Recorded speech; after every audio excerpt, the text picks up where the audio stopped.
6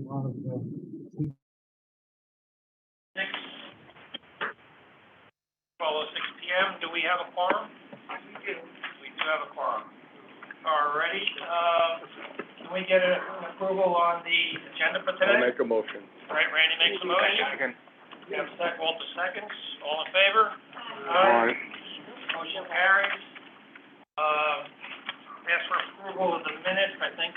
Trudy, No, I have, okay.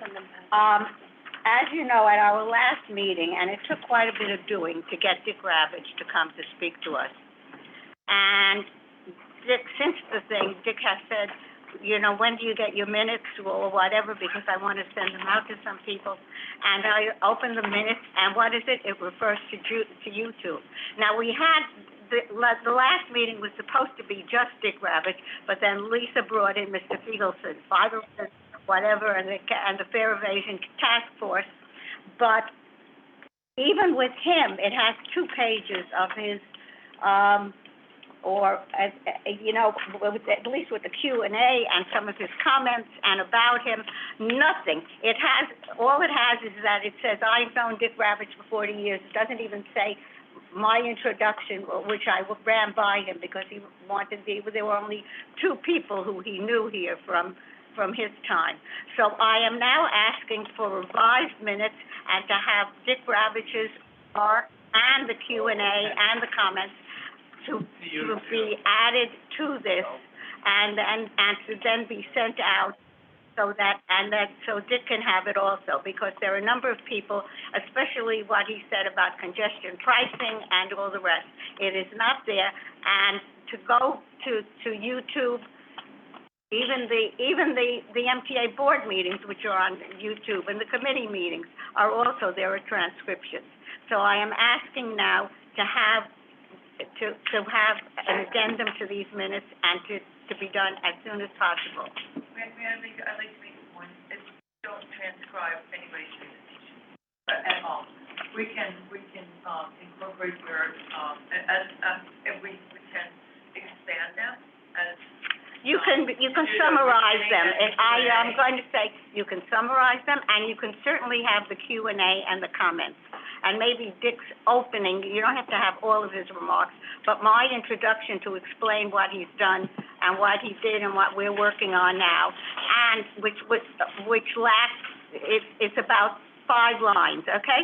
And so I am asking that, and if anybody has any objections or anything to doing that, I think that people would like to see it in writing also. Especially since we're talking about congestion pricing and his views on congestion pricing. And a summary, you can have like a summary of his remarks. But that's not how we generally. You have, except this was the first time that you referred to YouTube. Everything else has. We always.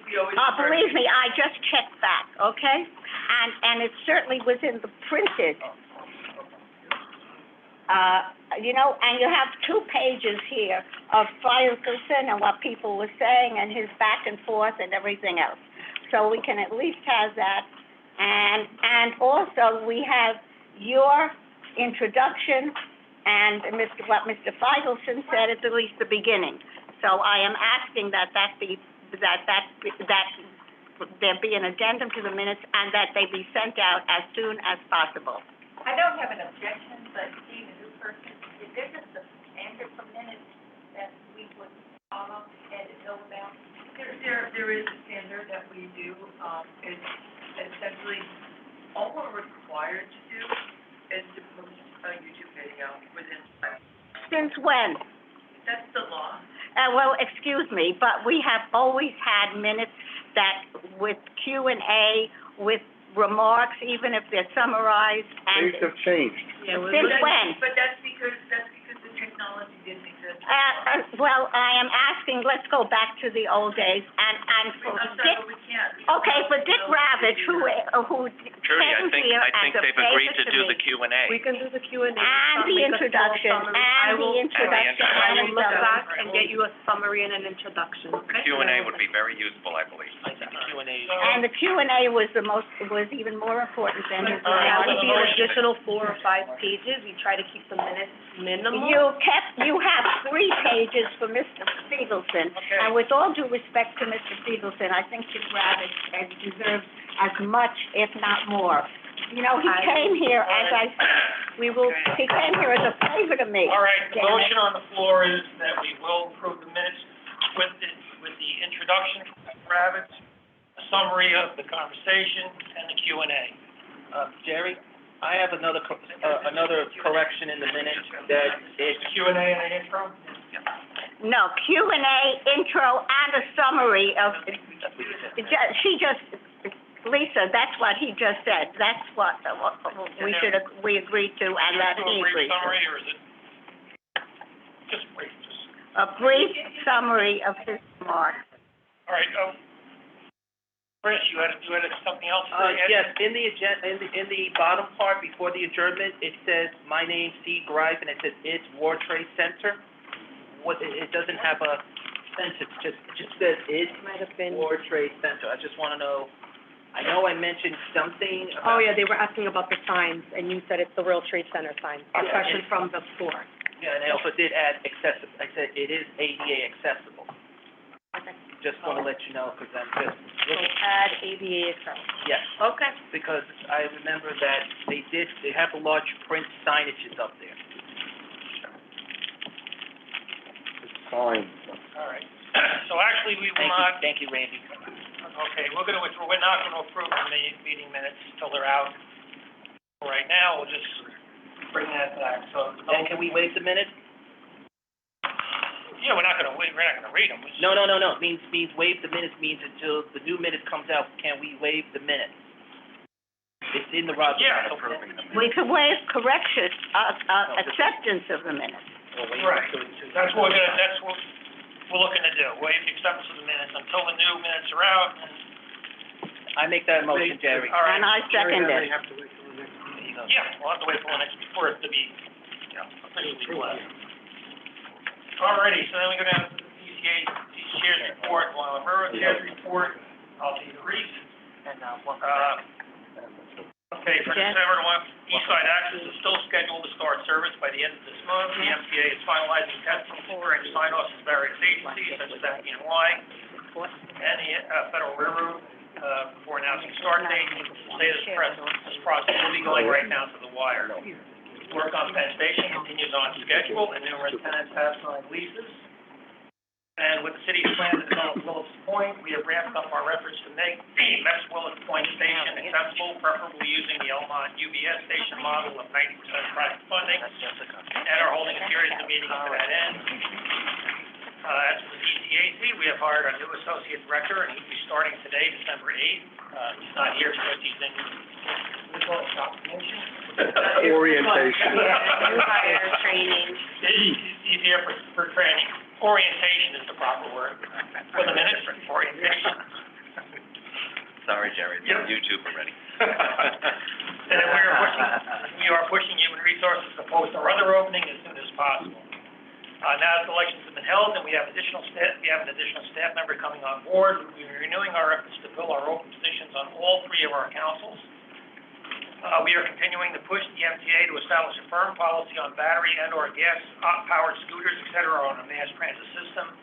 We have concerns not just with the powering devices, but the size of some of these units and where the line needs to be drawn. And as everyone is painfully aware, the MTA is facing a looming financial cliff, and the PCAC will be closely monitoring the situation. And in fact, we will have a discussion on this later in the meeting. So I'll turn this over to Andrews for the New York Transit Riders Chair's report. Okay, thank you, Jerry. As everybody who has ridden the system notices, there are lots more police, and there are announcements now alerting riders where police are, especially if they're on the platform of the station you've just pulled into, so that's helping. And while there have been some crimes, the apprehension of the perpetrators has happened on a pretty regular basis, so our cameras are wonderful, and we're gonna be getting a lot more of them. So that's also good. There are some new accessible stations coming in 2023, 14 stations will have new or refurbished elevators in them. 9 will have new and 5 will have refurbished, and they run the gamut from Yankee Stadium on the 4, B, and D, all the way down to Junior Street on the 3, Church Avenue on the B and Q, Sheepshead Bay on the B and Q, Kings Highway on the F. And interestingly, and this is a massive complex, Borough Hall on the 2, 3, 4, and 5 are going to be getting elevators, and that is going to be something to watch because that station is just Byzantine. So if you don't know where you're going, hopefully the signage will be great, and all platforms will have accessible access, which is very important as that's the focus of downtown Brooklyn. Also, reduced fare omnis are now available, and I believe later this month, you will start to see the installation of some omni machines on the platforms, which will be great as we make the switch to omni.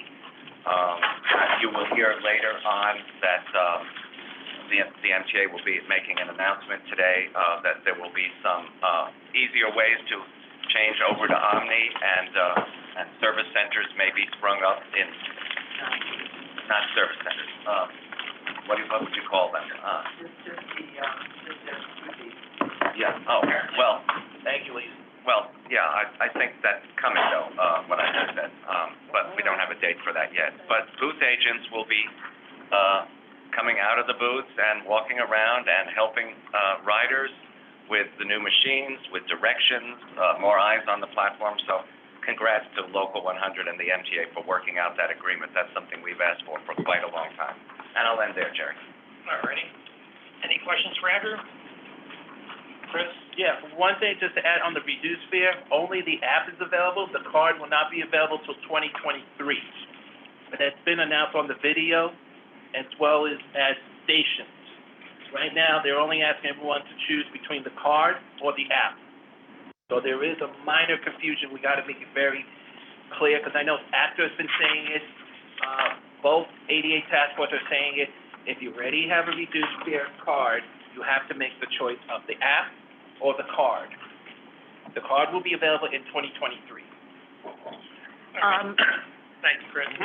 Can I follow up on the question that I asked at our I don't know if it was our GRC meeting or this meeting, but in regard to the Omni cards that are now on sale in drugstores and supermarkets and everything else, where you have to pay an additional $5. People are very confused about that, and unless maybe we can put out some kind of an announcement and explaining that it's $5 because that does not cover the fares or anything else. It still is the fares, and because we're pushing so much the idea of, 13, and then you go for free or whatever, and I keep on getting calls from people, because whenever people call me, they still identify me with the MTA, and I can't tell you how many calls I've gotten about this. And now in my local CVS, the manager there said, hey, you do something with the MTA. We're getting a lot of blankety-blank from customers about that they have to pay for this card, and then they still have to pay fare. So if we could either put something out. And we actually raised that when the $5 charge was announced, because there'll only be a $5 charge when you buy an Omni card in a subway station or wherever you get it. In other systems, that fee is applied towards the fare. The Omni card, as we've asked this question before, they said the Omni card is very complex, it's sort of plastic, has a lot of wires and chips in it, so it's more expensive to pay. So they're looking into it, but people don't really care. They gotta pay $5 and they don't know why. So maybe if we could put something out, or the MTA could put something, with all of the stuff that we're doing on Omni, that if you don't want to just use your own charge card, but if you want an Omni card, there is an additional $5 charge, or something, so that people know, or actually right near the cash register, which is usually where the $5 cards are on sale, have a sign or something that explains that this doesn't cover the fare, or it doesn't, I don't know how you want, we should do it. Doesn't Dad have a $5 fee? Buy the card first and then pay for the card? People don't have credit cards. I believe I went on Pass and I had to pay $5 for the card. Yeah, but you pay, See how they do it. I have one of those. but if I'm trying to people, remember. Jerry, if people use their own credit card or their, or their credit card is on the phone or anything, it just gets charged. I know, the point I'm trying to make is that there is a system, I don't know whether it was either on the Pass system or when I took the AirTrain, but one of them, they had a $5 charge to get the card, which did not go towards your, did not go I know, towards. but I'm not saying that it should, I'm just saying for the people. Trudy, the point I'm trying to make is that somebody else is doing this, so let's see how they announce it to their public, and maybe we can adopt that. That's the only point I'm trying to Oh, make. okay, but let's have something, even if it's just right by the cash register. Yeah, that says- thanks for the clarification. The PR doesn't make any sense. Hold on. Mr. X, you were. Thank you. Regarding protocol station, my question is, on the platform, will the... Could we finish this discussion first, please? No, Trudy, Borough, it's getting ridiculous. Come on. Right, Borough Station. Okay, regarding Borough Station, will the BMT platform become wheelchair accessible, or will it still be neglected? The R-Train platform you're referring to, yes, that's a good question. I'm hopeful that it should be, well, they're working on the Clinton Street elevator now, as you know, but hopefully they're going to make the entire complex accessible. That would make the most sense if you're gonna go through this kind of exercise. Okay, also... I will find out. Also, Andy, there needs to be, from that complex, there needs to be physical transfer to the AC and F trains, which are nearby. That's, So could we advocate for that? I think I've heard that from many people. I think that they would have to take property from folks to make that connection, but we will ask. They could do the overground, like they do for the, FQ, Dirt Street, 59. The walking transfer. Yeah, they could do it, not far. Overground made it sound elevated. It's elevated in your own. Yeah, I thought I heard this gentleman say that people with reduced fare cards have to either have the Omni card or the app. And I thought that senior citizens would be able to link one of their credit cards. They can. Oh, okay, so that's... That's a card. It can, That's good, that's what I thought was the situation, I just want to make sure. Okay, thank you. Okay. But could we get back, just, what are we gonna do? Crumpling their paper, also, it's picked up on the, Could we get back, what are we gonna do? Jerry, you're gonna find out what other systems do? We're gonna find out what the other systems, whatever. And then, and how as they I announce said, it to the their public. simplest thing, though, is just to have where people pay the $5. so that's not our purview. What we could do is advocate for that $5 to be applied towards the fare. But. Well, we should also. But right now, we can have it also. clear to our ridership what that $5, that $5 is not being applied to their, I mean, obviously, we'd love it to be applied to their fare. But we can But you just, make it clear so that you don't have the confusion. exactly, Jerry, thank you. And unlike the Metro card, that card is for good. You don't, it doesn't have a time limit on it, so that's an advantage. It's a so we pay the one-time $5. $5 charge, but that's what it should say somewhere where they buy it. Thank you. All right, we good, Andrew? All right, so then we'll go to Metro North. Randy? Hi, the October, Chair's report, I mentioned that new schedules went into effect on the Hudson Harlem and New Haven line, some improvements. The special holiday timetables were in effect for Thanksgiving and will be for Christmas and New Year's. And, luckily, haven't had any major things going on, so I'll yield back my time. Oh, Randy, don't you have a groundbreaking tomorrow? Oh, yes, that's right. There's going to be a groundbreaking ceremony tomorrow at for the Penn Access. It's going to be at, early in the morning. We're going to meet at near the Hudson Community Center, and then we're going to be taken up to, I think it's going to be, what station was that with the? Hunts Point? No, we're going up the line somewhere where they're going to be building a station, and there'll be the actual groundbreaking.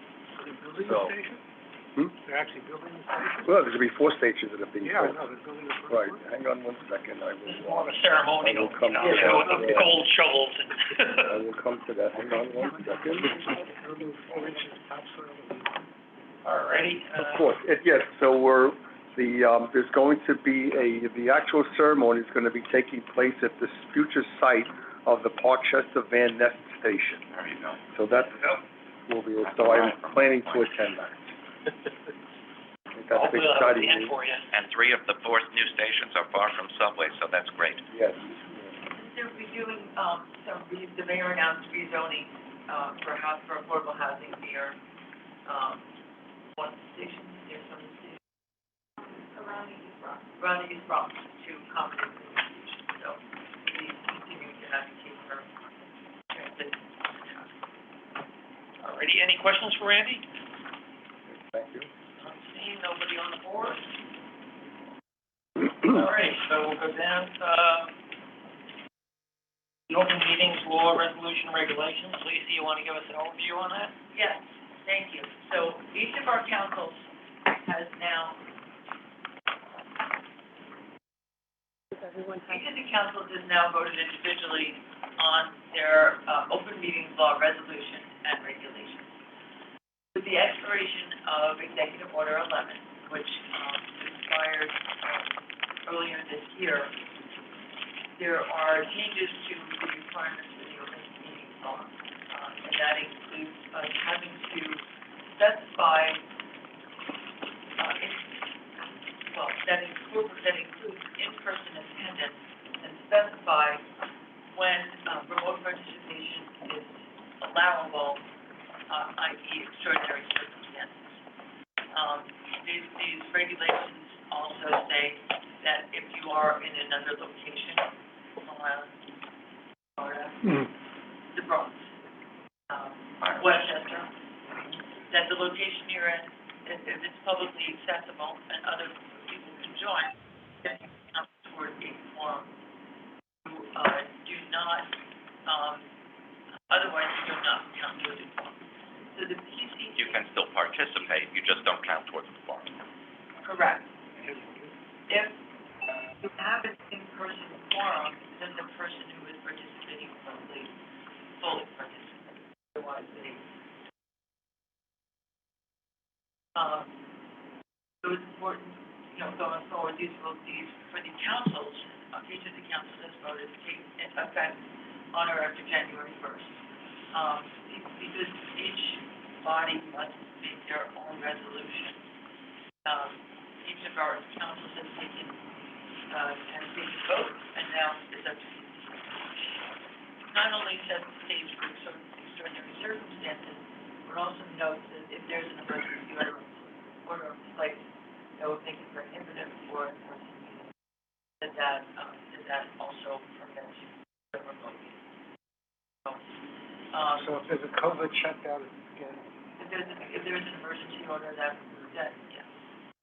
I have a question. If we are at a different place that's publicly accessible, is that location announced?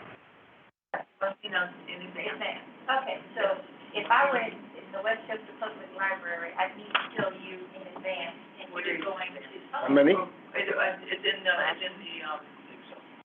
regulations, it is 4 or 7 days in advance. Just, you have those regulations? So basically, each council's already done this, so this vote here is basically just for our 4 quarterly PCAC meetings, that we adhere to the same restrictions or same laws, same rules that we do for each of our individual councils. And we've shared this with the MTA, we also need to adopt similar, resolution and regulation. Okay, so, We have a motion on the floor. I'll make a motion. Walter makes the motion, do we have a Second. second? Randy makes a second. All in favor? Aye. Any opposed? Motion carries. Okay, so we don't have our guest speaker this one? I think some of them are on there. I saw Lisa Vanderlyn in there. Oh, yeah, that's what we're doing. Oh, Lisa, they gonna do this? Oh, Must have it in person forum. Hi, it's Mike Schiffer, if you're looking for me. Yes, Hey, well, Hi, Mike. Mike, am I, screen sharing with you? Pardon me? Would you like to, hi, welcome, thanks for coming. I'll share my screen if I can. And apologies, although I'm in the building with you, I'm getting over a bug. And so I didn't want to be in the room without a mask while I present. Thank you. Thank you. Thank you. So I'll let you, Lisa, or whoever wants to kick it off, you can kick it off. And I think Will Schwartz was going to be joining me also. Yes, Will is running a couple minutes late from his previous meeting, but I'm here to sort of fill in the Will role Hi, Sean. as we're introduced here. So happy to sort of defer to the PCAC team, and then I'll introduce Mike from the MTA side. Thank you so much. Well, we're really pleased that you're joining us today. I'm sorry, Judy. I don't know what happened. Thank you guys very much for joining us today. This is a pivotal time for the development of the capital plan, and nothing is more pivotal to that than. Lisa, I'm having trouble hearing you for some reason. Are you near a microphone? Or Not yet. muted? Hold on, it's far. As far as it's gonna go. I'll use my outside voice. How's that? Better? Okay. Nothing is more important to the development, well, from our perspective, well, money is more important, but essential to the development of the capital program is the 20-year needs assessment. And what's new to that, or new, I guess publicly new to that, is the comparative evaluation. And funding is still tight. There's a lot of competition. There's a lot of interest. And we're very interested in hearing about how projects are selected, how we can be involved, how we can be engaged, and how we can help to move the needle on improvements for riders. So I think that I have summed that up for us. Unless there's anything else, there's a lot of noise that's already started being made about projects people want. So we're happy to contribute to the noise. But it's important to know the process and how to do it right. So thank you, and Sean. Great, thank you, Lisa, and thank you to everybody in the meeting today. I think Lisa summarized it really well. The comparative evaluation process that Mike Schiffer will walk us through today and explain in detail is a new thing to the MTA, and it's an attempt to take the various different proposals that we've seen for expansion projects and look at them in a comparative way and evaluate them in an apples to apples framework that Mike will get into, taking into account all the sorts of benefits and costs that go into sort of what makes a project strongest. The thing that I would note is that this is an attempt, and one that we're taking very seriously, to look at these projects objectively and to have an objective set of criteria in front of us as we consider which projects have the biggest benefit for our riders for consideration in future capital plans. The other thing that I'd note is that this is looking at this is a subset of that larger 20-year needs assessment that Lisa mentioned.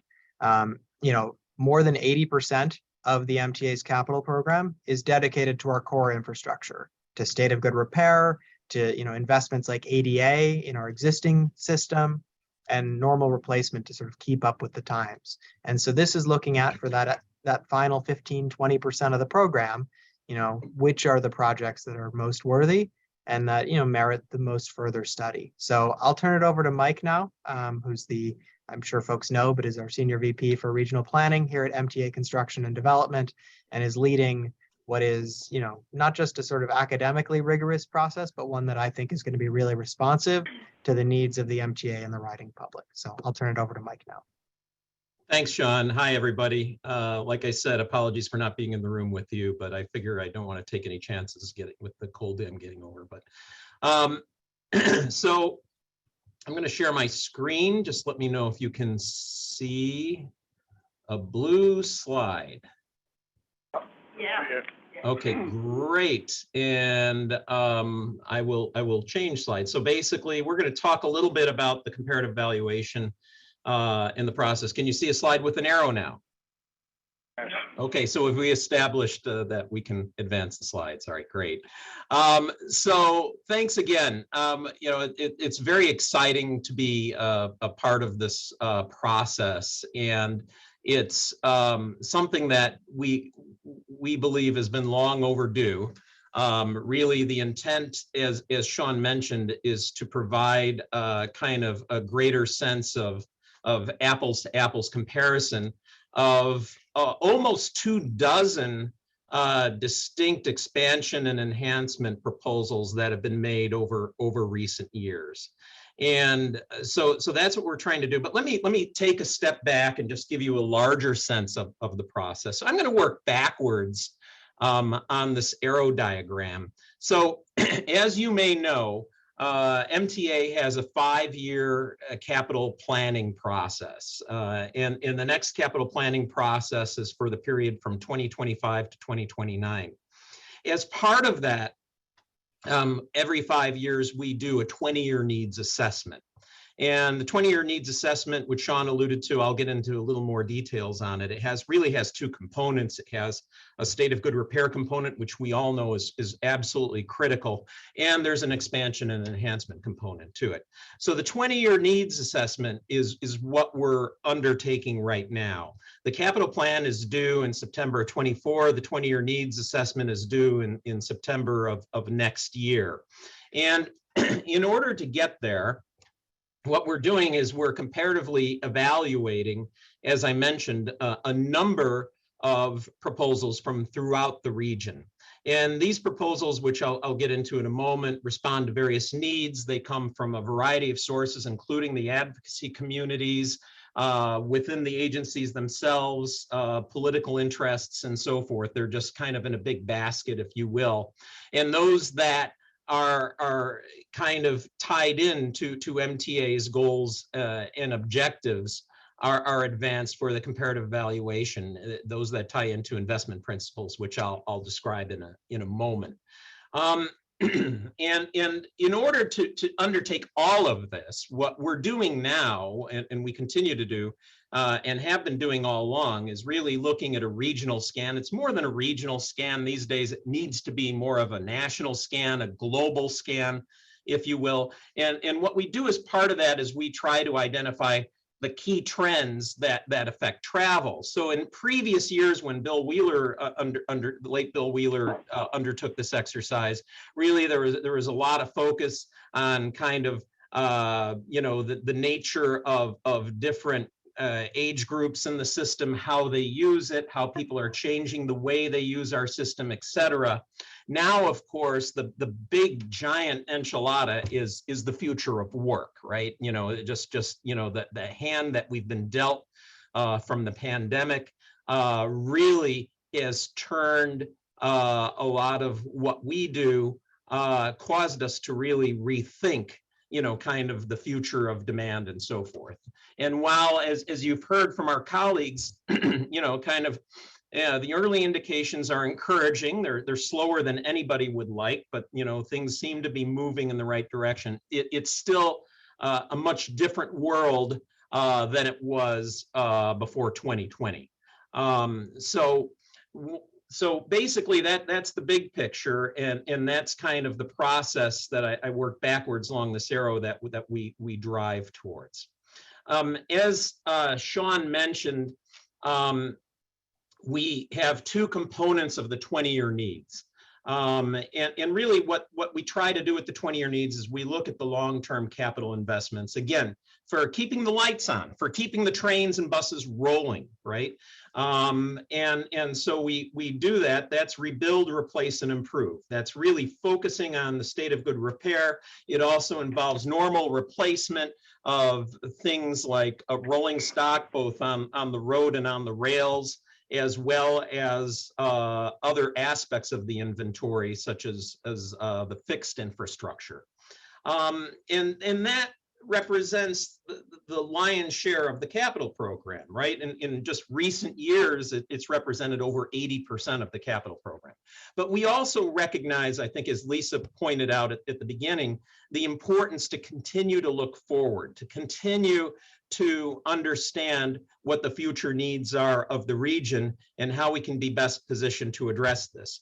Yes, we are in a fiscal crisis, and that happens, as you know, from time to time, but we can't lose sight of the ball, hopefully, and we will work, and we continue to work with our colleagues to try to address that. But at the same time, we can't stop from continuing to look forward and continuing to address the needs of the region. And so that's what we're trying to do with respect to this. You can read more, by the way, about the 20, and I'll pop this website up from time to time throughout this presentation. There's a little bit of backup on all of this. Okay, so I mentioned, the roughly 24 or so projects, if you will, or proposals, I should say. They really, what we try to do is we look at proposals that advance MTA's investment principles, which have been around for quite a while now, and they've been in place as well previously. And these aren't any surprise to anybody. Obviously, you want to be able to add capacity to support demand. You want to expand the reach of the network, support land use, serve changing travel patterns. That's even more important now than it might have been just a few years ago. And of course, enhance resiliency, which is always important as well. And so, there's a variety of ways to address this, but that's basically what we drive towards. And there are a number of expansion and enhancement projects that while they meet some of these principles, need to be further evaluated, and that's what we're going to focus on right now. So without going through the details of each project on the list, and we can kind of come back to general questions, suffice it to say that most of these are what you've seen. They're on the website, new.mta.info/20YN. And it's been out there. They've been discussed through recent years, of course. And the idea that the challenge is a lot of these projects, because they came from different sources, the projections for ridership, the assumptions regarding the cost and so forth were made with different assumptions and at different times using different base years, et cetera. And so the thrust of our approach with this process is really to normalize this as best as we can. And so what that means is it means looking at things comparatively by objectively evaluating costs on an even estimation basis. That is, using the same unit costs wherever possible, same assumptions for escalation for inflation and so forth. So you want to consistently look at it in terms of costs, and also you want to consistently look at it in terms of ridership as well. We use something called the Regional Transportation Forecasting Model, the RTFM, which we've recently updated. And it uses a variety of inputs, and we use, for example, some information from NIMTIC and a variety of other things, and develop the model. And what the model does is it lets us look at kind of a base case, and then it lets us look at various interventions, which would be these projects, if you will. So you can determine not just how many people would ride a specific line from the area a half mile around the line, but what are the implications for ridership from throughout the region? Because as you know, people are connecting between various places and so forth, and the origins and destinations aren't just on a given line that may be proposed. They're affecting the rest of the network. So the whole point of this is to look at it in a consistent manner. Then the intent is to look at not just ridership and cost. I'm going to dive into this in a little more detail, but also the other attributes as well, such as impact on travel time, impact on capacity, geographic distribution, equity, of course, resiliency, and how it effectively leverages the existing network that we have, both used and unused or underused, if you will. There's other aspects of our network which we can get into a little bit of a discussion of, because some of that's been pretty popular lately in the news, most notably with various lines that we're reactivating, if you will. Okay, so in terms of ridership, it's not just how many people will ride on a given weekday. You want to look at are these customers diverted from other services, or are they new customers that are being drawn to the MTA that wouldn't have otherwise ridden transit? You also want to look at, what are the implications for transferring? What are the implications for peak ridership versus off-peak ridership? We use the AM peak period as kind of a measure because that's, if you will, the stress test of the system.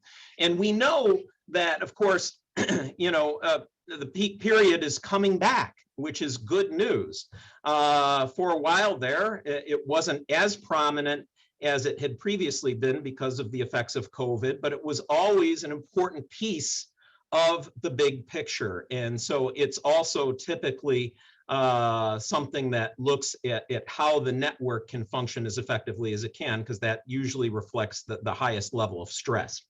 So we look at the peak, we look at the all-day trips as well. We look at annual trips, and we try to understand as effectively as we can using the models we have, particularly the Regional Transportation Forecasting Model, or RTFM for short, understand ridership. We also look at cost. So as you would imagine, it's more than just what it costs to build. It's of course what it costs to operate. And there's also other elements related to this. So a new proposal might be overlaid onto part of an existing line. And aspects of that existing line might need an upgrade based on state of good repair. So what we try to do is understand, what do you have to rebuild anyway? And you deduct that from the overall cost, if you will, of doing something new, so that you're not unfairly, imbalancing the cost of one versus another. You're not loading down a new proposal with a lot of state of good repair stuff that you'd be doing anyway. So the intent is really to look at costs on an apples to apples basis, to look at the incremental cost, if you will, of building something new. And of course, you have to look at the cost, and you're looking at over the course of the life, if you will, of the project. We look at other implications for our customers, such as how will this improve in general travel time across the network, and not just the travel time going from point A to point B, which you do look at, but also the wait time and the in-vehicle time as well. We look at capacity. Capacity was a deep concern, certainly before 2020. We were hitting our heads against the ceiling on a lot of parts of the overall network. It is less of a critical issue, but it still is an issue. It's an issue on particular parts of the network, particular times of the day, particular times of the year, and so forth. And so it's important to understand what an intervention will do for capacity of the overall network. We look at geographic distribution. As you know very well, we have a vast territory. And so what this looks at is, how are you effectively going to connect the various communities that we serve? And you're looking at things like what is the available service now and how does it look throughout the region, if you will? How are you connecting to other modes, other networks? What's the frequency? What's the availability of transit in a specific part of the region as well? Equity is something that has certainly always garnered a lot of well-justified attention. And even more so, the federal government has focused a significant amount of effort on it just in recent years. And so obviously working with them, we need to understand what the measures are that they pay attention to. And we're looking, of course, at national best practices. This is an ongoing conversation, but basically the measures are what you would expect, which is persons below the poverty line, minority populations, households without cars, travel time, those who might be impacted by extensive travel times, elderly and youth population, disability status, limited English proficiency, as well as English as a second language, households, educational attainment, etc. So the point of this is that we're looking at it to understand, again, how these proposals, if you will, address areas geographically from that perspective. And then resiliency, just again, looking out the window, it's a reasonably calm day out there now. But that's not always the case, as we know. And so we need to understand, what a particular project will do to enhance the resiliency of the overall network, or if there's aspects of the network that require special attention, and will one of these proposals enhance that as well. And then finally, how do we effectively leverage our existing network? I alluded to this a little bit ago as well. There might be underutilized land parcels rather, or various parts of the right-of-way that you might be able to use to a higher and better use, if you will, if they're connecting dots that will be very productive. And so how can you effectively leverage the existing network? The Interborough Express is one example of that along the Bay Ridge branch. And then there's others as well, other ways you can leverage the network. Of course, Penn Access comes to mind as a project that's further along in the process, and it's going to leverage an existing Amtrak line to a higher and better use with intermediate stations as an example of something along those lines. So where does this leave us? Well, we're underway on this already. We are in the process of doing the modeling to understand the ridership implications of the various proposals, as well as, of course, the cost in looking at how these proposals perform on those other attributes that I was just describing. And that will, in turn, we will provide the scores. There's going to be a broader conversation. We will continue to engage you, the general public, the board, number of board members here already, and others on kind of how this proceeds.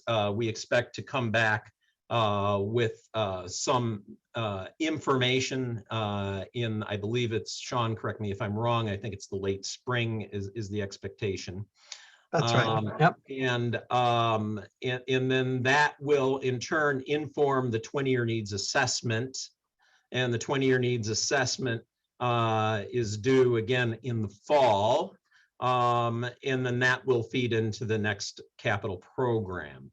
The other point that I would make is projects, these are projects that make it into this 20-year needs assessment.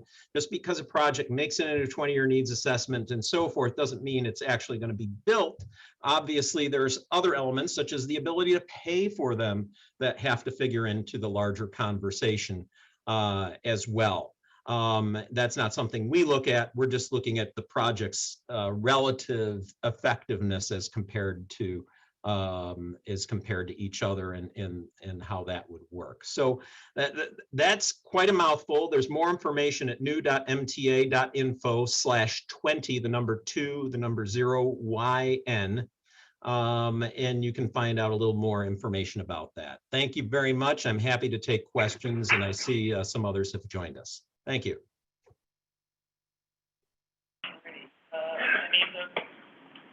Randy, you have a question? Yeah, thank you, Mike. Great presentation. I did take a sneak peek at the website, and I saw there's 3 projects I asked about, and one was listed. That was the midpoint yard on the Port Jervis line. So if there's an update on that. Also interested in Secaucus Loop, and we received an email from my predecessor, who was the MRCC chair, former Assemblyman David Bookwald, wanting to find out about the third track between Scarsdale and White Plains. So if you could answer those, I'd appreciate it. So Randy, it's Will Schwartz, and sorry I was late at the jump here. I'm going to answer that on behalf of Mike at first. So I think, what we had talked about with Lisa and coming here today was that on specific projects, the answer is going to be the same across the board. That right now we are looking at them through the lens of comparative evaluation and in the context of our 20-year needs. And then as we prepare for the next capital program, I think that, what Mike could talk about is where the project stood, the previous analysis that's been done and what each of those projects would consider. So I just want to level set expectations about status updates. The status update for every project on the list is going to be the same, with the exception of a couple, and I'll call out the Interborough Express, which was playing catch up to some of these projects because of its later arrival. And there are some other ones that might fill in that same bucket. But Mike, you want to just give, an overview of what those projects we're looking at? I think that would be fair. Sure. Hi, Randy. Good to see you again. Yes, we are continuing to look at the improvements on the Port Jervis line. As you know, there were 2 parts of that. One was passing sidings and the other was midpoint yard. There's action apparently being taken on the passing sidings themselves. With respect to the midpoint yard, which adds, of course, operational capacity, that is in the mix and being considered for comparative evaluation.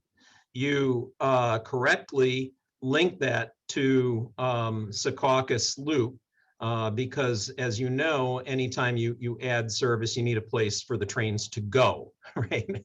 And I think, so with that, there's also obviously any improvements to the west of Hudson services that consider a 1-seat ride to Manhattan need to also consider a Secaucus Loop, which would physically need to be in place, as well as, of course, the Gateway program and any improvements necessary at Penn. So we're not looking at that right now as part of this. We're focused more on these other projects, but that, of course, will play into that. Mike, the other thing I want to answer to Randy to be a little bit more helpful is that unlike a significant number of these, some of the elements of the Port Jervis capacity improvements has funding in the current 2020 to 2024 MTA capital program. So some of those elements, as Mike talked about, be it passing sidings or other elements of that project that we want to look to move forward on, there is some funding in the current capital program to help advance that conversation. And Randy, I'm sorry, you asked about a different project? Adding the third track to the Harlem line to White Plains from Scarsdale? Yeah. So again, that's being considered, the Harlem line upgrades. And that's more than just the third track. Again, along the lines of really what we've discussed with the Port Jervis line, as well as the Port Jefferson line is kind of in a similar situation. It's not just an additional track or the prospect of electrification. It's really a system of improvements to lead to a service improvement. And so with respect to the Harlem line, it's looking at not only the third track, but also looking at the necessary power and signal infrastructure that needs to be put in place to make that work, as well as, again, additional storage space for the trains up in the Brewster area as well. Thank you. There was another one that came up, and I know it's not going to get here, but it's extending the number 7 to Secaucus with the Port Authority kicking in some money to do it, to avoid having to redo the bus terminal on 42nd Street. Yeah, Thank you. so that's there was an earlier analysis that was done by the Port Authority and by MTA and New Jersey Transit. And I believe the aspect of that is that they're upgrading the terminal. I can't speak for the Port Authority, right? So that's where that lands. That's not extending the 7 across the Hudson isn't in the current mix right now that's being evaluated. And Randy, just to ask a favor of you, please send our regards to former Assemblymember Buckwald, a good friend of ours. Okay, thank you. Lovely. Thank you. Yes, Mike and Will, I'm glad you're on here too. But you said that you have all these plans, but you don't take into consideration the cost or how they're going to be paid for. While you're doing this 20-year planning, is there a parallel group of financial people doing the 20-year planning or even 5-year planning of how various things are going to be paid for? And then I will bring up my old sore, which you know I always bring up, as is congestion pricing taking into the money that hopefully we will get from congestion pricing, if that will come into consideration of all of these projects or plans or anything like that. So Trudy, nice to hear you. I can't see you back there. But the answer I'm is, a short person, I can't help it. Here I am. I know. The answer to your question is that of course we're considering congestion pricing in all conversations, but the way that program is created by state law, it is first to derive funding for the current capital program. Any additional revenues available beyond what we need to raise $15 billion for this capital program can be applied to successor capital programs. And of course, I think that at present, we're having daily conversations about long-term financial planning for the agency, both on the operating and capital side of the program. So Mike's group is looking through the comparative evaluation process at establishing a uniform analysis on costs in 20, Mike, what year are we looking at, $2025? 27 and a half. 27 and a half when things might realistically advance in the next capital program. So it's not that they're not considering cost, they're looking at it through that lens. Sean, maybe you want to talk a little bit more about, C&D's overall planning process and readying for the 25 to 29 capital program, which we have to publish in the fall of 2024. Yeah, parallel to Mike's work, and good to see you, Trudy, as well. Thank you. Yeah. Yes, hello. Parallel to Mike's work, we are C&D under the leadership of Frederica Cuenca and Alyssa Kopp-Conan is taking a comprehensive look across the MTA's assets and at the other side of the coin that Mike talked about in his presentation, our state of good repair needs, our system improvement needs, and our normal replacement needs. And so we are, the goal of the 20-year needs assessment is to give us a long-term plan, that looks forward 20 years and takes a look at everything that's going to need to be invested in and how to sequence them. As we transition from that document to the next capital program is when we will, the realities of funding will play a bigger role. But our goal as the planning wing of the MTA is to make sure that we have a sense of everything that needs to be done. And then so that way that can inform the difficult conversations that will need to be had about how to fund that. But right now, we're not letting sort of, dollar constraints, dictate our sense of what the system needs.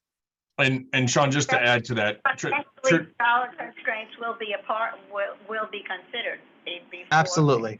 They will be treating. What I'm trying to get at is that Sean's point is that before anything else happens, we need to make sure that we maintain state of good repair and increase state of good repair, and tackle normal replacement that needs to happen throughout the system. So that 20-year needs assessment that Frederica Cuenca is overseeing is an overall assessment of the system, our assets, and looking at it again from a uniform perspective so that we understand what the core needs of the agency are.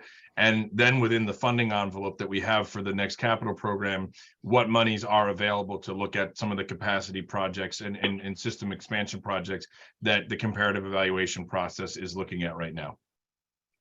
Thank you. Stuart, you have a question, Stuart? Thank you. Mike, great presentation.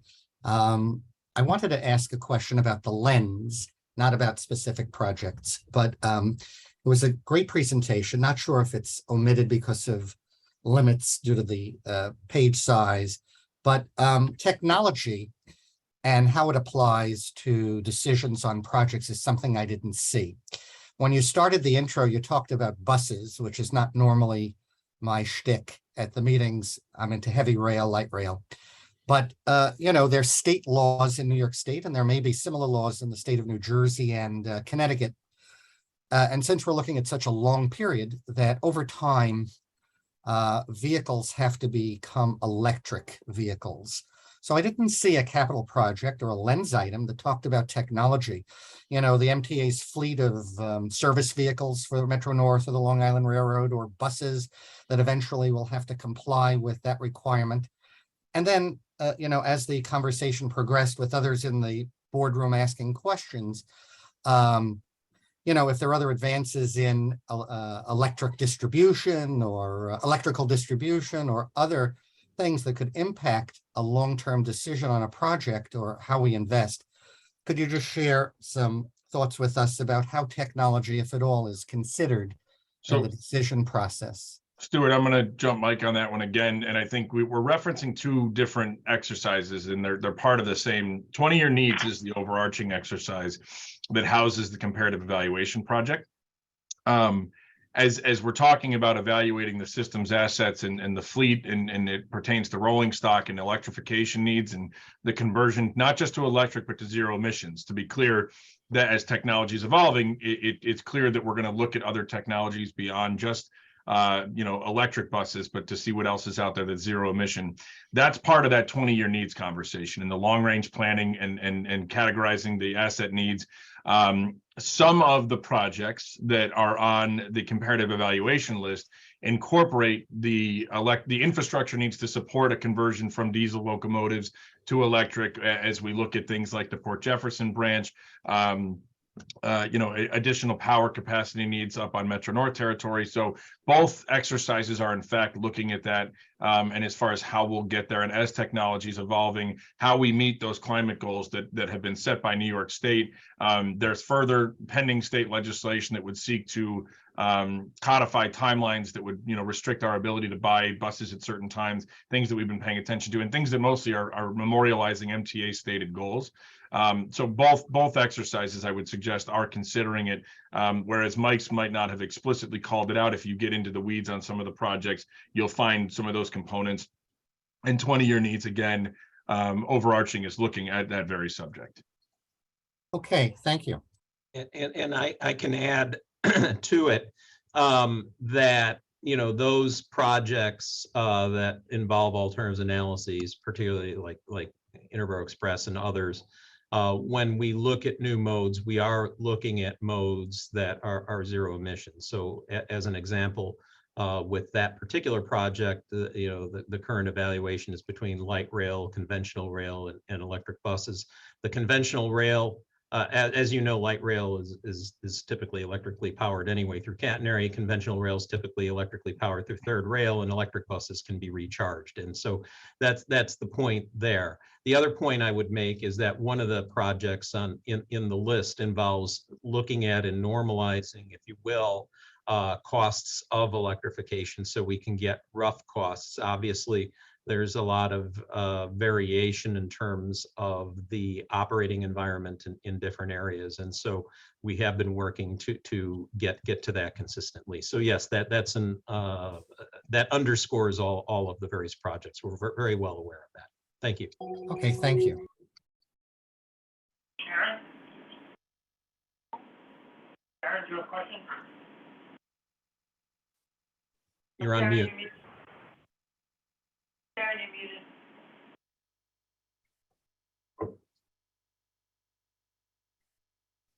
Are you let's go to Chris, and then we'll go back to Sharon. Hey, guys, I hope everyone's doing well there, but, Sharon's unmuted. okay, let Sharon go, then, Okay, go ahead, Sharon. I don't know if there's any way you can answer this question, but of that entire list of things, do you have any idea what percentage of them would be able to be done? I mean, is it, all of them or two of them, or do you have any idea So at all how much of that's possible? Sharon, again, it goes back to my answer to Trudy. As we're establishing the overall needs of the agency in a 20-year needs assessment, and then we'll translate that into the next 5-year needs in the upcoming capital program. We'll first establish the core needs, state of good repair, normal replacement needs for the system. That comes before anything else. And so then we will establish the funding envelope for the next capital program. And while Mike and his team are working through comparative evaluation, we'll establish what these projects or certain elements of these projects, we should also make sure that that's clear. Not all of these are all or nothing propositions. There are some on here, and I know that some may be more important to others in this conversation, but I'll point out the Port Jefferson branch improvements, that there are any number of different elements of that project that conceivably could move ahead without the full, and what that study looked at in its totality. So we can't answer that today is the answer to your question, but it will be a process that will get us to first establishing what the core needs are and establishing what we call a core program, and then understanding what's left for capacity and expansion projects. And then the comparative evaluation process will help the stage for determining what does or does not move forward in the next capital program or is recommended for a later one. Mike, you seem like you want to maybe add to that. Yeah, no, I just want to say we're actually working to answer your question, because we have to know how much these all cost. And then once you know that, and once you know what your available funding envelope is, which gets at the other question of how do you pay for this stuff? What are the mechanisms in place? And then what do you have to do to keep the lights on, right? And so you have to deduct, what is absolutely necessary for state of good repair. And then you will see what you have to effectively work with, and then that will determine kind of what you can do and what you can't do on the list. You always have, it's just like fixing a house or fixing something else. You always have kind of a wish list of things that you want to do, and you have to work to prioritize it and figure out where you're going to go to get there.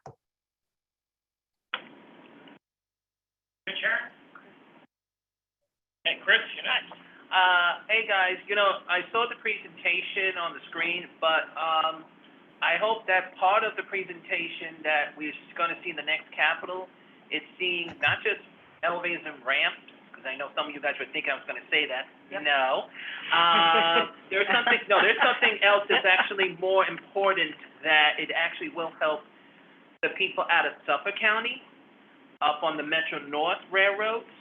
The special button that's for accessibility when they want to press the button, because there are some in stations right now. The alert button to let the driver and conductor know there is an accessible customer, and it could be any accessible customer. So that's why I'm saying the word accessible. It could be senior or a person with disability that needs to let them know that he needs assistance to get on to the train. He or she. Thank you.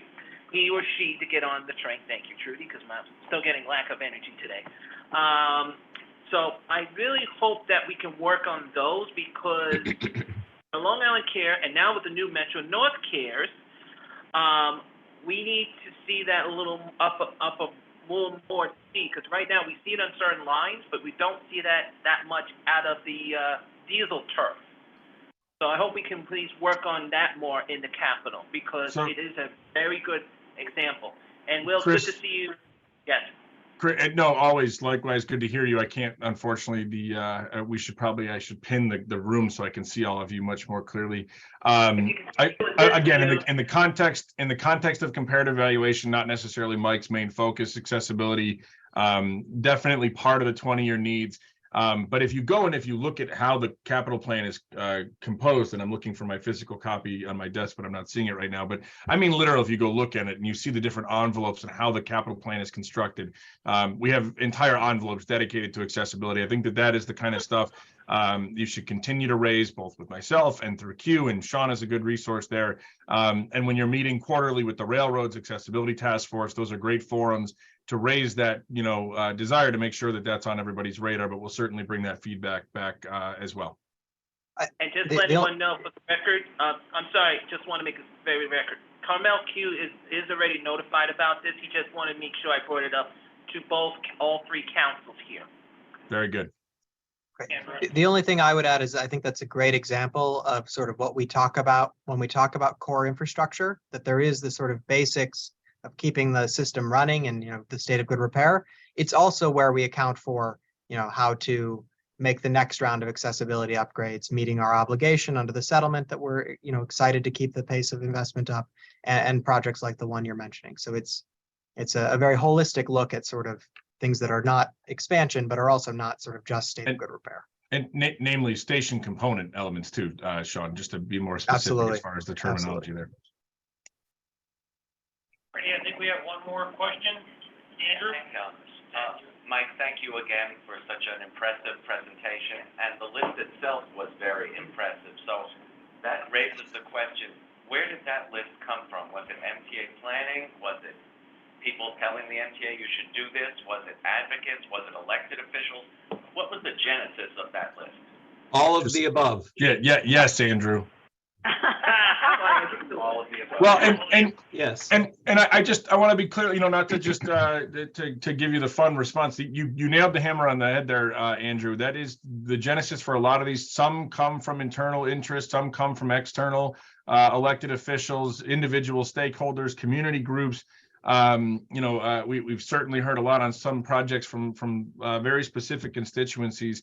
But the goal here is that in a post-transformation MTA, for the first time in a long time, maybe the first time ever, I might correct me on that one, I'm not sure, but the first time in a long time, we have a centralized look at all of these different projects and putting them through an equal analysis. And this is industry standard. This is a best practice thing we're trying to apply here at the MTA, so that you don't have and I'm not trying to disparage one agency over the other, but you don't have one agency analyzing their project, coming up with their data with one, maybe consultant that's helping get these figures ready.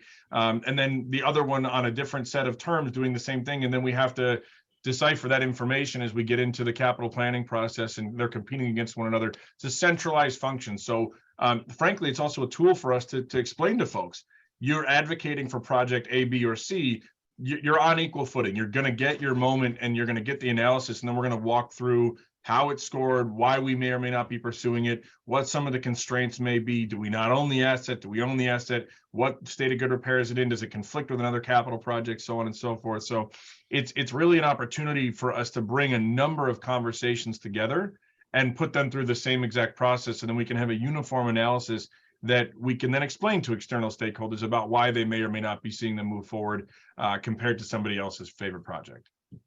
Well said, Mr. Schwartz. Thank you. Thank you, Dr. Schiffer. Want to wrap it up? I do. Sorry for this question. But to follow up, is there, as you look at the pot of money that's left, 15 to 20% of funding that's left, even though in the state of good repair and regular maintenance, is there a percentage that's overarchingly allocated to each of the operating systems that you look within that envelope? So again, Lisa, and Mike's presentation touched about on one of the metrics being geographic equity. And obviously some of the systems have, they cross over. So there is, a desire to have some balance there. Obviously, depending on the capital program that we're in, there may be some imbalance and there may not be. Long Island Railroad obviously is finishing a significant set of expansion and mega projects that we're extremely excited about and to bring online. And I would also note that some of those investments will benefit other riders like Metro North riders who can now connect directly for the first time with the Long Island Railroad. So there are, cross agency benefits there. So is there an exact number? No. the congestion pricing statute again, and this applies to 2024. There were breakdowns of 80-10-10 there as far as where those revenues go, but there is no statute, but there are, efforts and from a planning perspective to make sure that no one is left behind and that there's equitable distribution. And furthermore, looking at projects that could potentially benefit all of the agencies or have that regional benefit. There are a number of them that are in this list that would certainly go well beyond one county or the other, and so that the entire region would stand to benefit from it. So, and again, when you talk about what pushes things to the front of the line, that's certainly one of the things that gets considered, how broad the benefit will be spent and how far our investment can give us that return across the region. Okay, great. Thank you so much for the presentation. Greatly appreciated. If you wouldn't mind sharing the presentation with us, we can get it to our members, that would be wonderful. Thank you. Yes, Thank you for having us. terrific. Thank you. Look forward to seeing you in person soon, maybe down in the lobby. Thank you very much. I'll have my mask on. Take care. Bye. Okay, moving down to the next item on our agenda is again, as everybody knows, the MTA is facing a financial cliff. As part of that, spoke to Lisa and asked staff to come up with some recommendations. What might be able to suggest? Oh, yeah. Again, You're these gonna are just pass them out, 'cause this is recommendations, obviously. Okay, sure. Some may end up being non-starters, some may bring some traction, we don't know. We're just throwing a lot of stuff up on the wall for consideration. Since Lisa and staff put this together, I'd like to lead the conversation. Thank you. Everybody who's been following along has noted that the MTA is looking to fill their budget, their operating budget holes, and they essentially have come forward with two different deficit scenarios. One that would that seems to be the preferred at this moment. There's been no vote taken yet. That would present a $600 million deficit for 2023 if they were to go forward with paying down debt using federal funds for the next year. But that would still have $2 billion, $1.5 billion, $2 billion and change debts over the coming years. The conversation that Jano continues to have of transit as an essential service, that the conversation that we as PCAC have, that our colleagues in advocacy continue to have, that and that more and more elected officials are beginning to take up the mantle for, is funding transit as an essential service. So looking at a different way of supporting transit operating funds, and so that it doesn't rely as heavily on fare box revenue as it did, as you may know, pre-BC, as I say, before COVID. Fare box revenue was approximately 50% or more of operating revenue. Now it's in the 25 to 30%. Expected to be in the low 30%. So clearly, fare box revenue is not sustainable as a long-term operating support system, funding scheme. Our very smart intern, Cheryl, has done an extensive look at other systems nationally. We have done additional research, thanks, Karen, and spoken with a number of other folks, not just here, but in other places, and also within the MTA, about, what's feasible, what's not feasible, what could potentially work for the MTA. It's a non-starter, but none of it's possible without your buy-in and support.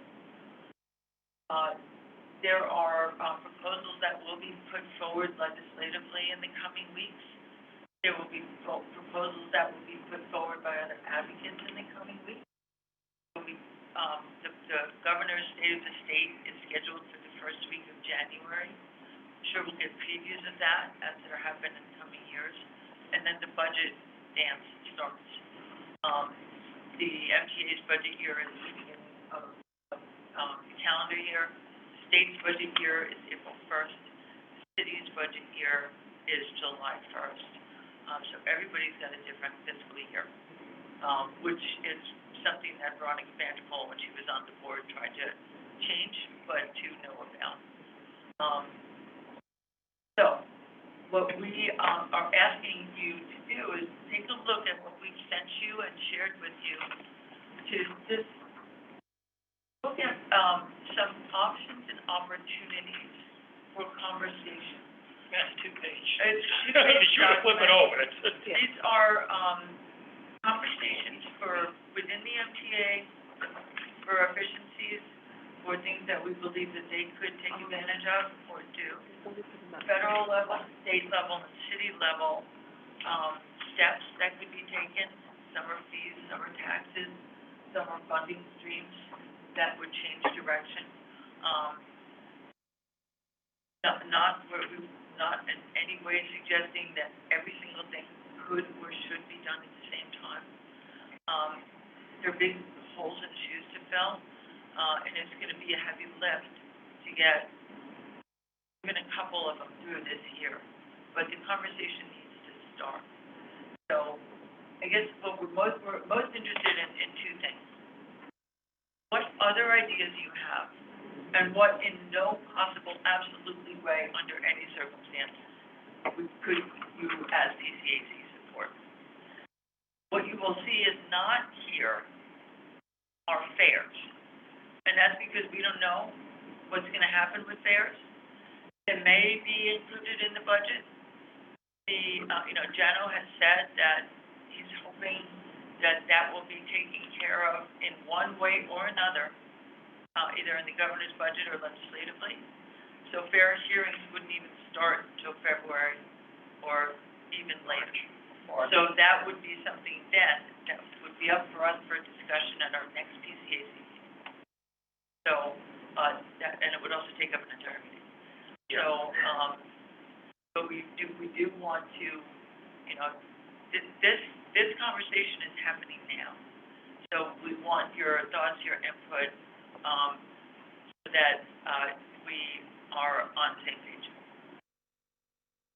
Lisa, question? You guys are your hand first. Oh, okay, yeah. Over the weekend, or maybe, Jano brought up another thing that is going to be quite expensive, but he says that is now at the top of the list. I don't know if it's under operating or capital or both, which is totally redesigning the turnstiles and everything else. And from my conversations with people, the cost of that will be phenomenal. Yep, and in all the that's stations capital. and everything. That's capital. Well, but it also has to do with operating in that it's the turnstiles. But it's strictly capital? That's strictly capital. Okay, but has that now been taken into consideration? Because the way Jano was talking, and both publicly and privately, is that this is like number one now on Right. So consideration for everything. So I'm So just, interestingly, the Blue Ribbon Payment Innovation Task Force, Jeremy was here at our last meeting and spoke about the report that we anticipated would be released by now. It has not been released by now, in part because they would like a more robust section on fare rates and how that, and they want to see a more and better input. more better on what is this, those- okay? On what those could look like. And we're starting to see that conversation emerge in a stronger way. But that, so the report will still come out in the coming weeks because they've gotten a better response. But that will come under capital. And that is something that is a priority, absolutely, because the funds that are lost in derivation are operating funds. And that's why we do put in, it's actually not in, it's in, if payment innovation is in here, it's not in this, it's in our priorities and goals, but we can add it in, we'll put that in here. As I said, Jano and I said, on Sunday, he did the rounds of the talk shows, both local and national. And he said that he had not talked about this before, but now he feels that because of fare evasion and because of everything, that this is the main priority. So I don't know if he had discussed it with your group before or anything else, because he made it sound like this had just come up. It And was then brought up at a meeting on Friday, yeah. and it sort of took off from there, but that's Yeah. capital expenditure. Chris? As I'm looking at this list, and I was looking at it on the train, which people look at me strangely, but the fare policy, one thing that I'm gonna add in. I'm glad you're mentioning student passes, but if you're gonna mention fares, we need to also mention reduced fare customers. Because the fare customers are more for the low income also, and that's handled more in HRA. The reduced fare has a little more easier access because at least we have the vehicles come to us, to all the boroughs, including a border of Westchester. But what are you suggesting about, Can we reduced add, fare? can we please add reduced fare because, But what, in terms of what, doing what? trying to still advocate for them to get additional vehicles because Okay. some of their vehicles, and I'm glad you're saying that, Lee, what I'm seeing, and I've been already up at some areas, some of the vehicles they have is the old dinosaur buses and they're already dying on us. It's in the bus because some of the buses you have, Lisa, and I'm glad you mentioned it. Okay, when these buses are already going out completely out of service, they can still be used for the reduced fare vehicles to have an optional for people with seniors and disabilities that don't have to lift up over the air and go, oh, I can't get to it. Okay, got it. Yeah. Thank you. And there is another one I'd like to add in, and I said this at the presentation, I think this will be a good way of bringing it up because I know it's. Okay, I'm sorry, there's a lot of hands that I just, I'm being quick, I'm trying to say the word. Can we also put in the health point to make sure it's added into the list also for the accessibility, for the alert button, for the drivers and conductors seeing a wheelchair or walker? I'll put that here under continue to explore expanded accessibility improvements and That's fine. upgrades. Then we're good. Including health points, how's that? I like it. So right now, we're looking at funding proposals. No, I just. You're spending money. You're tying it into the priority. Got it into goals and priorities. You're tying it into goals. Oh, goals and priorities. We're talking about So this. that's fine. I didn't know we have two discussions combined. Right, we see Mr. Exfield, let's get our members first. We have Sharon and then Rosalind. Sharon? Perhaps Trudy has heard different interviews than I, but when I hear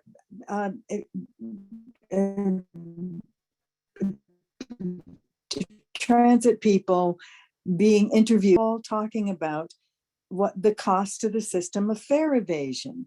They talk about maybe having to raise the fares and all of this stuff, but they don't talk about how much money we're losing by fare evasion. And I think it's important to do that, to give people the understanding that they shouldn't just ignore all of these people who are coming in the slam gates and what have you, that there should be a public, acceptance that those people are robbing the system and they're thieves. Darren, that's how this came up about redesigning the system, because Jano has spoken publicly and privately about the great cost to the system, and he actually gave some numbers. 500 million. 500 million. But what, 500 million, yeah. And that's how the whole discussion of totally redesigning the turnstiles and the fare collection. I think it's called the fare collection system. Is that its technical name or? Fare rate. Yeah, fare. So actually, it was, I'll be happy to talk to you offline so that we don't go. And Rosalind, no, okay. All right, Rosalind?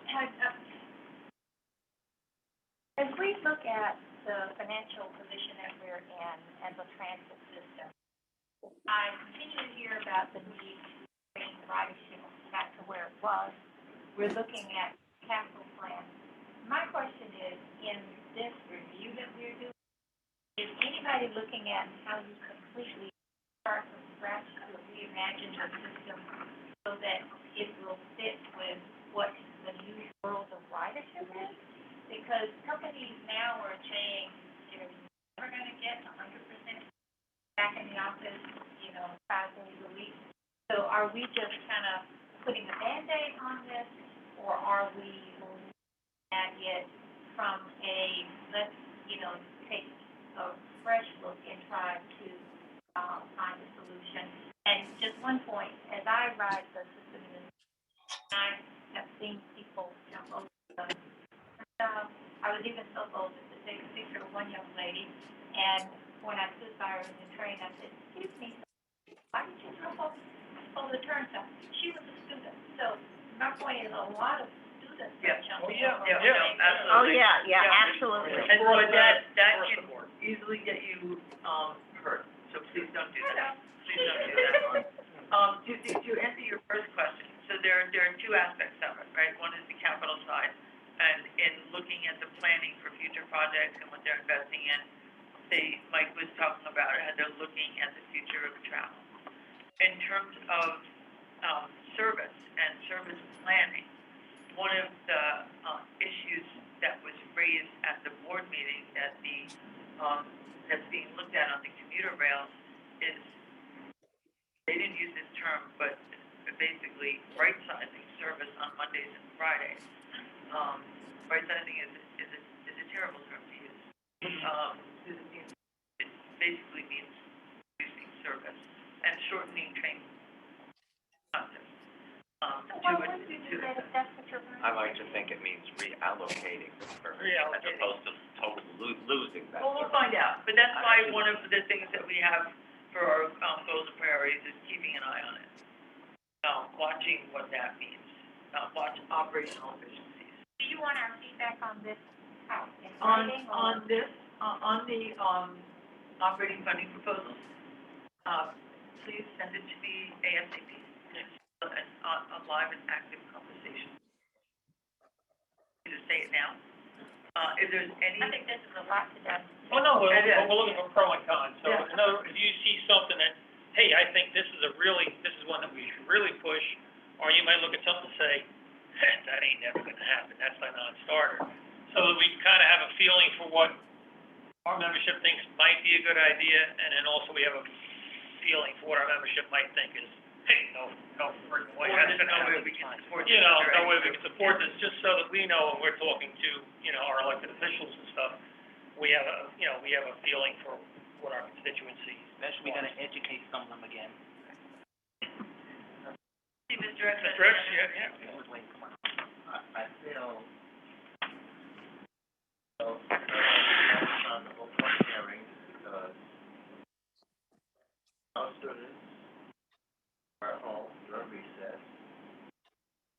That was made years ago.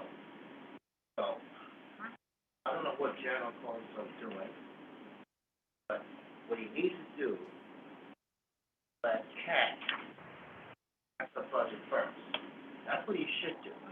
Hold up a public hearing, let her pass her budget, maybe she can save her.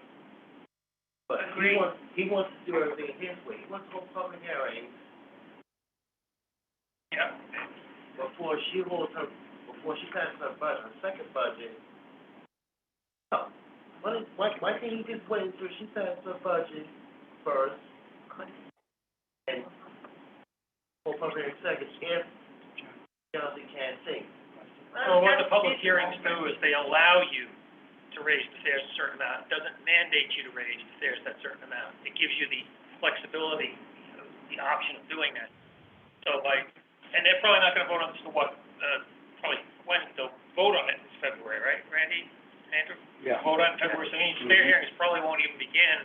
It'll take about a month to get them set up. So the fare hearings probably won't even begin till March, and it'll be April, or probably realistically May before anything would go into effect.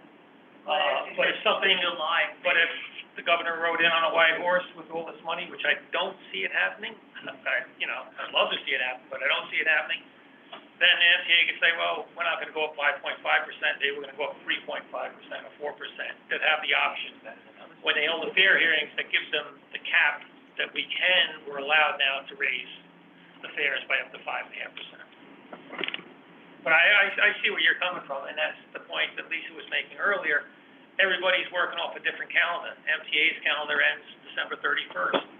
You know, the state's calendar ends March 31st. The city's June 30th. June 30th, so. And the Fed's New Year's or October 1st. Yeah, so it's, No. you're shooting in the dark, really. Right, so, please take a look at these and let us know your thoughts. Terrific, thank you. And then the same thing with the, our priorities and goals for this year.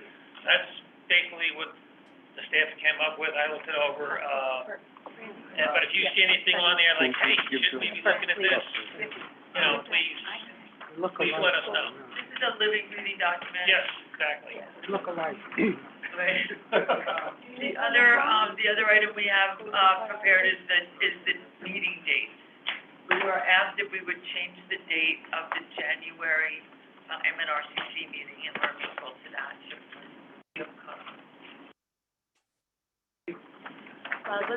Wow. Well, our meeting is before the, No, Walter said it's conflicted. 19th was the day we're supposed to meet with the county executive. right, but it was, I thought at 11 o'clock. And Doesn't matter. Well, you We can't get can't do both meetings on the same day.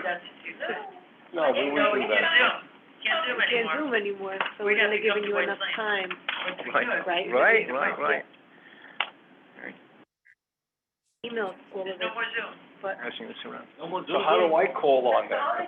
If I'm in a public place, how do I call Oh, on? no, but there is Zoom, Oh. but not, but unless you're also in a public place. suggest is, I'm flexible, we will be in a public facility for this hearing or meeting or whatever. You got the meeting notice downstairs. I mean, the meeting date's downstairs. As long as they're, and we can come to you, and we could hold the meeting there. Oh, it's called that January. But let's talk about it later. Oh, no, January. But we need to, set up the meeting space again and reserve the room, so. Okay, so And it's in let's a month. give me a different date and. If the 18th is. Hey, we moved it up one day. Yeah, hey, Lisa, The day before, 18th. we just clarify something. And correct me if I'm wrong. yeah. Okay, when we say there's no more Zoom, it's just for a legal purpose, for the letter of the law. So in other words, you'd have to be in attendance, like Andrew's here. He's zooming in, okay, then he can still participate. He can still in the conversation, but as far as a quorum, he's not here. And if we took a vote, He can't he's not here, he can't vote. He can still go, and as for the general public, can still get on the Zoom and still listen to everything that's said. You know, the public is not mandated to have to actually come to the meetings in person. They can still, within reason, ask questions, you know, as long as our board members are taken care of first. So, when we say there's no Zoom, it's just for official purposes. Unless you have a medical emergency. Unless you have a medical emergency, yeah. Right, or unless it falls within the extraordinary circumstances, as it's spelled out. If I have my gallbladder taken out a week before the meeting, Or- you know. Or I had to and sign I send a letter in stating, Well, like, true, you know, my doctor's saying I should not travel into the city. All right, that's a medical necessity, and that would meet the qualifications of me being able to participate via Zoom. But that's like a one-shot deal. I have a twisted ankle. But currently, but for instance, today, we have more people remote than we have here. We would not count as, we would not count as a quorum now. Would not count? So Yeah. only the people in person count. Let me ask one question here. If, as I read this, I'm forgetting this, but if we have a quorum with people here in the room, then the people on Zoom, can they vote on a Yes. motion? That's what I thought, okay. Yeah. So long as there's a quorum sitting here in the room, then, Or in other publicly accessible right, locations okay. as well. The house will be a public accommodation. Right now, we just have to publicly post. Yeah, I don't think you wanna do You that. wanna really take that chance? Right. I'm looking to use the Just so everybody knows, for fire example, station that right by the is entrance the of where we were Railroad staying. Commuter I'm Council. gonna go there, that's something. You We really were want given to a room. accept, okay? By Nassau County, okay, in their county center. So I can go to Mineola, Lisa can be here in Manhattan, and I could be in Mineola, and we'll be Zooming, but we'll have to, as long as the public can access Mineola, and they can come in and actually sit across the table, just like the public is here, we can actually do a meeting in two separate places, as long as it. Or more, as long two as- or more. Or more, but that might get crazy with Zoom. We can actually have it in two separate locations, as long as the public can be there. And it's announced ahead of time so the public knows, right? Right, so the public. You don't wanna knows, publish your home I don't address. have to go to Broadway, I You can don't go want to, You want the public in whatever your that home? is, Mineola. Yeah. Right, there was, the initial provision was that you could be wherever you are, could be your home. And we could all be in individual places, they didn't have to be public, but you had to publish your home address. And that was for elected officials. And if the neighbor wanted to come to the meeting, Yeah, you have to let them into your kitchen, yeah. sit there. Yeah, really. Bring cake. Yeah. That could be an OPW headquarters. Legislature and its wisdom. All right, is there any old business anybody wanted to bring up from the past? Yes. Okay, Trudy, go ahead. Well, it's very old business, but it keeps on coming up, and, again, it comes up to me all the time, which is why I'm wearing this right now. Is there any way that we can, while masks are not being mandated, though according to Dr. Fushi in his farewell interviews that he gave, that he thinks they should be and they might be, is there any way that we could suggest to the powers that be that there be some kind of notice, once again, not saying that masks are mandated, but that it is suggested or, I guess, that you wear masks in, subways and buses. Half a dozen people came, at least half a dozen came to the last committee meetings and board meeting and made the same statement. I know, but we didn't do any, Well, actually, they were asking for it. do any posted on the bus and on the train station. It's not posted anymore. Take a look. On my express bus, the digital Okay, sign, new well, one says masks are Okay, highly but suggested but on not my required. buses and this morning, and what I did is I'm wearing this, and I actually, because I don't want to get into conversations with people that may resent it, so all I do is I have this on and I point to it, and at least two people on my subway this morning said, thank you, I should have done that. So I'm just wondering if we could ask, whoever does it, public information or whatever, at least for subways and buses, to have some kind of a notice again. We used to have that wonderful, the funny-looking person and the yellow and everything. But if we could have that, because it's not mandated yet, but at least suggesting it to people. The MTA caught a lot of heat, when the mask mandate was relieved, and they came up with a you do you. Yeah. And they got. Those signs came down real quick. Take that down. No, but just something very simple, like, it is congested. They do, I see a lot, I see them that say I that. haven't seen them on any buses or subways. But the only problem, just gonna add with Trudy, some of them we're seeing, because cops have mentioned it, they've been seeing them some people have been ripping them down, and they have gotten them fined, so if we can just remind them to refreshen it up, the sign.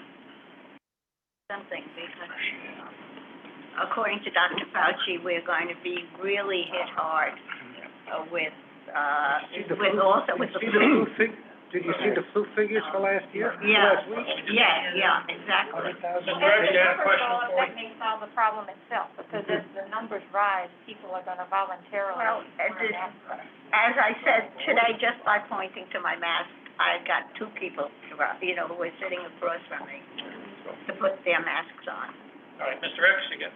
Okay, to Jerry, Randy, I mentioned before, but not at a court meeting.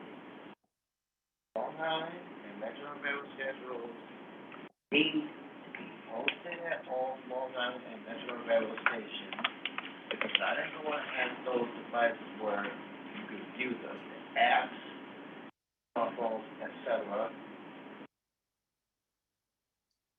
And two, Andrew, as I stated before, but not at a full meeting, there was a time at subway train stations, particularly outside Staten Island, the weekday and weekend subway train advisories were listed, they're no longer posted, That's unfair to me because if they're close to the station, it makes it easy to determine what's happening. I know what's happening. So that needs to be reinstated.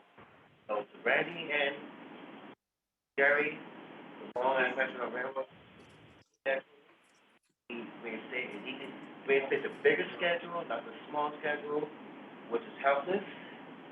Andy, as I said before, Sunday subway train sessions, weekday and weekend subway train advisories need to be reposted.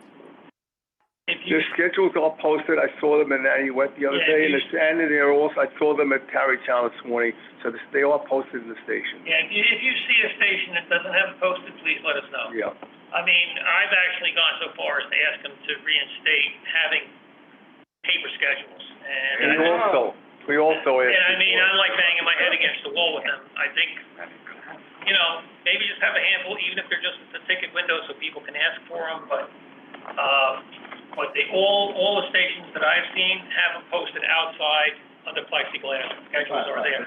Now, there may be a station or two that doesn't have them, and if you see one, let us know, and we'll tell the railroad that they need to post them. And as far as the subway goes, I see the big electronic signs telling you what's going on your given day, like what's being rerouted, what's not running normally. However, I have advocated for having, and this would really help visitors as well as New Yorkers, having the map that is showing at any given time reflect the real-time service of that sketch of what's going on then. If it's the middle of the night or if it's a weekend, the map wouldn't show W's or B's, things like that, showing you what's really running at that time of day. I would hope that at some point we could have real-time maps which reflect the service that's actually being offered.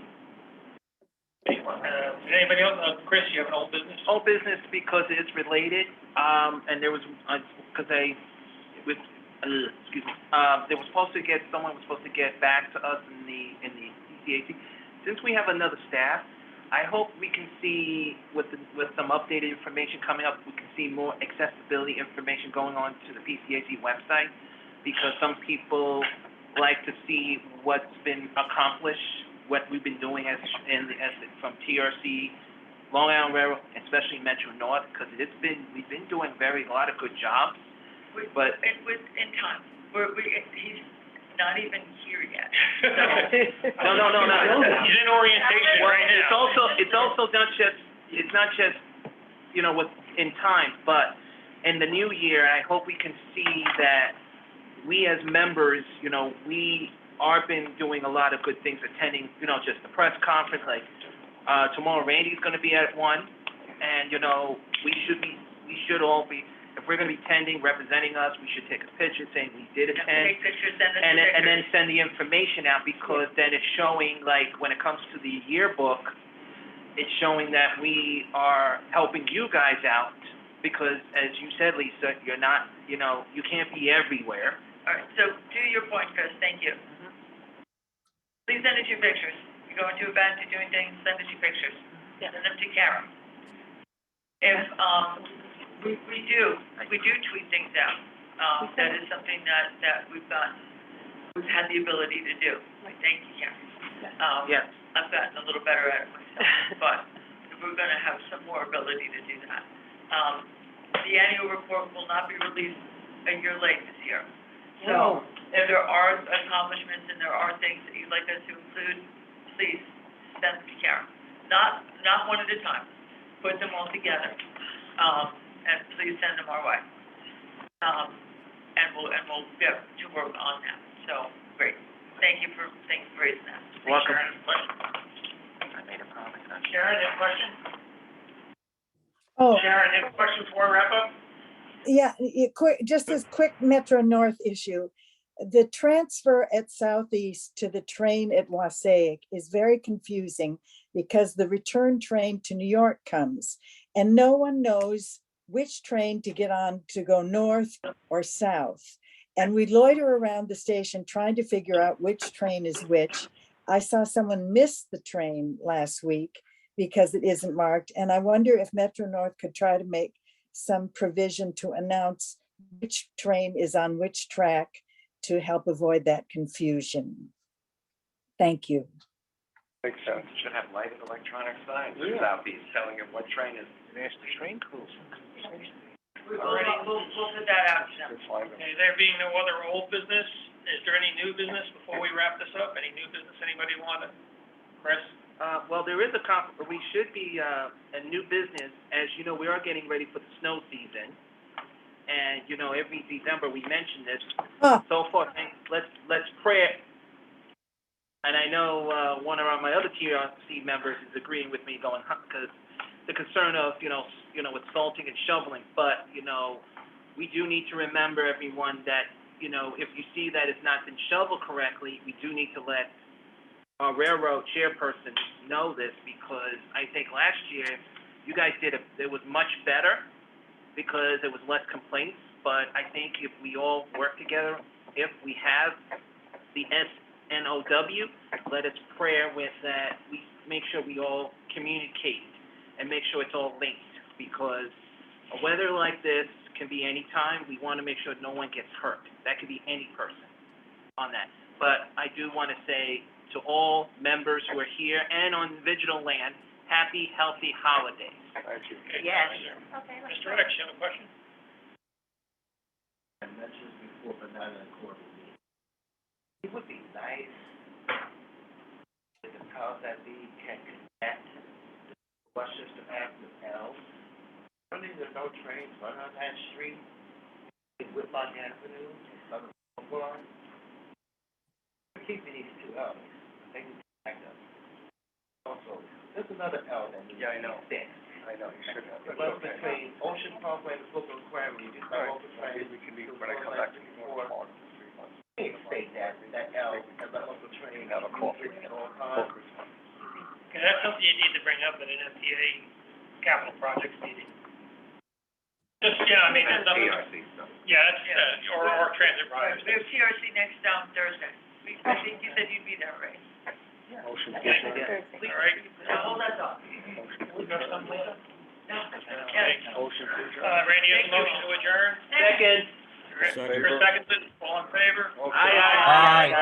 Carried. Happy holidays. Happy holidays, everybody. Happy holidays. Happy holidays.